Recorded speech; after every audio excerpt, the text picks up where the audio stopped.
بسم اللہ الرحمن الرحیم۔ امام احمد بن حنبل کی عظمت و ثابت قدمی، ایک عظیم قربانی امت مسلمہ کے لیے قرآن کریم کی حفاظت۔ مامون الرشید کی موت کے بعد اس کا بھائی معتصم تخت نشین ہوا۔ معتصم نے بھی امام احمد بن حنبل کو اذیت دینے کا سلسلہ جاری رکھا۔ امام کو 60 کوڑوں کی سزا سنائی گئی۔ سزا کا دن مقرر ہوا اور امام کو زنجیر میں جکڑ کر دربار میں لایا گیا۔ بغداد کے لوگوں نے جب یہ منظر دیکھا تو ان کے دل دہر گئے۔ امام کو دیکھ کر لوگوں کے آنسو نکل آئے۔ ایک شخص شور مچاتا ہوا صفحے چیرتا ہوا امام کے قریب آیا اور امام کے قدموں میں گر پڑا اور کہنے لگا، اے امام، آپ کی قربانی ہمارے لیے مشرع راہ ہے، ہم آپ کے ساتھ ہیں۔ امام نے اس شخص کو اٹھایا اور کہا، اللہ کے لیے صبر کرو، یہ آزمائش ہے اور اللہ صبر کرنے والوں کے ساتھ ہے۔ سزا کا وقت آیا، امام کو قربان جانے لگے۔ ہر کوڑے کے ساتھ امام کا لب سے صرف ایک ہی کلمہ نکلتا، قرآن اللہ کا کلام ہے۔ 60 کوڑے مکمل ہونے کے بعد امام بے ہوش ہو گئے۔ انہیں قید خانے میں واپس لے جایا گیا۔ قید خانے میں امام کی حالت دیکھ کر قیدیوں کے دل دہل گئے۔ انہوں نے امام کی دیکھ بھال کیا اور انہیں ہوش میں لانے کی کوشش کی۔ کئی دنوں کے بعد امام ہوش میں آئے۔ انہوں نے دیکھا کہ قید خانے میں موجود لوگ ان کے گرد جمع ہیں۔ انہوں نے کہا، اللہ کا شکر ہے کہ اس نے ہمیں اس آزمائش میں ثابت قدم رکھا۔ قرآن اللہ کا کلام ہے اور ہم اس بات پر قائم رہیں گے۔ امام کی یہ بات سن کر قیدیوں کے ایمان میں اضافہ ہوا۔ انہوں نے عہد کیا وہ بھی اپنے عقیدے پر ڈٹے رہیں گے۔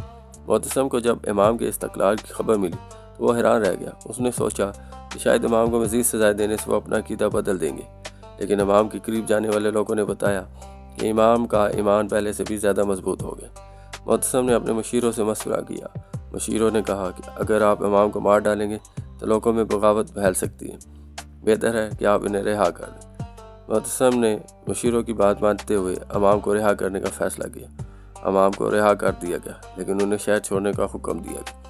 امام نے بغداد چھوڑ دیا اور ایک چھوٹے سے گاؤں میں جا کر رہنے لگے۔ گاؤں میں امام نے لوگوں کو قرآن اور حدیث کی تعلیم دینا شروع کی۔ لوگ دور دور سے ان کے پاس آنے لگے۔ امام کی شہرت پھیلتی گئی اور لوگوں کے دل میں ان کے لیے محبت بڑھتی گئی۔ ایک دن ایک جوان امام کے پاس آیا اور کہا، امام، میں نے سنا ہے کہ آپ نے بغداد میں بہت تکلیفیں اٹھائیں، میں آپ سے یہ پوچھنا چاہتا ہوں کہ آپ نے ایسا کیوں کیا؟ امام نے مسکرا کر جواب دیا، بیٹا، جب تمہیں یقین ہو کہ تمہارا رب تمہارے ساتھ ہے تو پھر کوئی تکلیف بڑی نہیں لگتی۔ میں نے صرف اپنے ایمان کی حفاظت کی۔ کئی سالوں بعد معتصم کی حکومت کمزور ہوگی۔ لوگوں نے امام کی بات ماننی شروع کر دی۔ منتظر کو عقیدہ کمزور پڑ گیا۔ آخرکار امام احمد بن حنبل کی قربانی رنگ لائی اور قرآن کو اللہ کا کلام تسلیم کیا گیا۔ امام بن حنبل کی یہ کہانی ایمان، استقلال اور صبر کی عظیم مثال ہے۔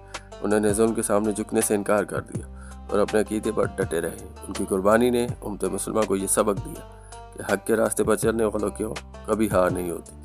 امام بن حنبل کی زندگی میں ہمیں یہ تعلیم دیتی ہے کہ ہمیں ہر حال میں اللہ کے احکامات پر قائم رہنا چاہیے، حالات کتنے ہی مشکل کیوں نہ ہو۔